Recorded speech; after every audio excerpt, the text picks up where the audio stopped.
بسم اللہ الرحمن الرحیم۔ یہ بیان 25ویں پارے کی تلاوت کے متعلق ہے۔ ارشاد باری تعالیٰ ہے کہ قیامت کا علم کہ وہ کب آئے گی صرف اللہ کو ہے۔ انسان کیسا ناشکرا ہے کہ جب اللہ اسے اپنی نعمتوں سے نوازتا ہے تو وہ غرور کر کے اکڑ کے چلنے لگتا ہے، اور جب اس پر کوئی مصیبت پڑتی ہے تو لمبی لمبی دعائیں مانگنے لگتا ہے۔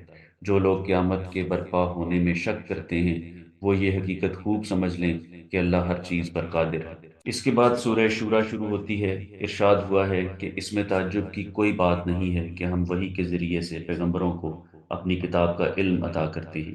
تم شک کرتے ہو اور شرک میں مبتلا ہوتے ہو، تو اے مشرکو، تمہارا گناہ اس قدر سنگین ہے کہ اگر آسمان تم پر پھٹ پڑے تو کچھ بعید نہیں۔ منکرین خبردار رہیں کہ ان کا ٹھکانہ دوزخ ہے، جہاں ان کا کوئی مددگار نہ ہوگا۔ اے نبی صلی اللہ علیہ وسلم، قریش مکہ سے کہو کہ میں تبلیغ دین کے کام میں تم سے کوئی اجرت نہیں مانگتا، البتہ قرابت داری کا حق ضرور چاہتا ہوں تاکہ ستایا نہ جاؤں۔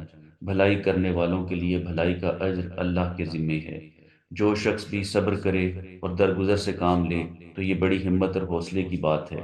کسی بشر کا یہ مرتبہ نہیں کہ اللہ اس سے آمنے سامنے بات کرے، اللہ تو وحی کے ذریعے یا پردے کی اوٹ سے بات فرماتا ہے۔ اس کے بعد سورہ زخرف شروع ہوتی ہے۔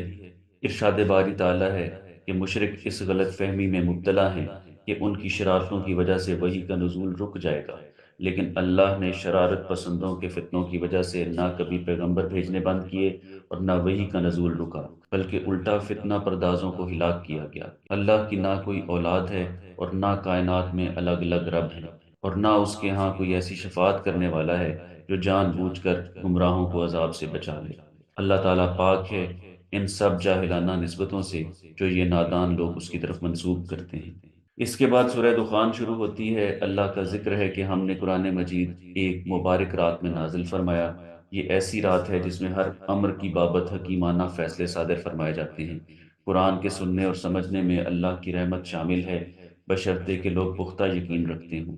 ہر جگہ اللہ ہی کی بادشاہی ہے، زندگی اور موت اسی کی طرف سے ہے، مگر لوگ شک میں پڑے ہوئے ہیں۔ ان لوگوں کی اپنی بدعمالیوں کی وجہ سے اب جب کہ عذاب نازل ہو گیا تو بلبلا رہے ہیں کہ اگر عذاب دور ہو جائے تو ہم ایمان لے آئیں گے۔ اللہ تعالیٰ فرماتا ہے کہ یہ لوگ ضدی ہیں، اگر عذاب ٹل بھی جائے تو بھی کفر کرنے لگیں گے۔ یہ عذاب سے سبق لینے والے نہیں۔ فیصلے کے لیے قیامت کا دن مقرر ہے، جہاں گناہ گاروں کے لیے زقوم کے درخت کی غذا ہوگی اور کھولتا ہوا پانی پینے کو ملے گا۔ اس کے بعد سورہ جاثیہ شروع ہوتی ہے۔ اللہ تعالیٰ نے کائنات عالم میں اپنی قدرت کی کتنی ہی نشانیوں کا ذکر فرمایا ہے۔ انسان اور دیگر جانداروں کی تخلیق، دن اور رات کا بالترتیب آنا اور جانا، زمین میں قوت نمو، ہواؤں کا رخ تبدیل ہونا، دریاؤں کی روانی پر قابو اور ان میں کشتی رانی، اور جو کچھ زمین میں ہے، اس سب کو انسان کے کام پر معمور کر دینے میں اللہ کی قدرت کی وافر نشانیاں ہیں، بشرطے کہ لوگ غور کریں۔ بس سب تعریف اللہ ہی کے لیے ہے جو زمین اور آسمان کا مالک ہے اور سارے جہانوں کا پروردگار ہے۔ وہ غالب ہے، وہ دانا ہے، پوری کائنات میں کبریائی بس اسی کے لیے مخصوص ہے۔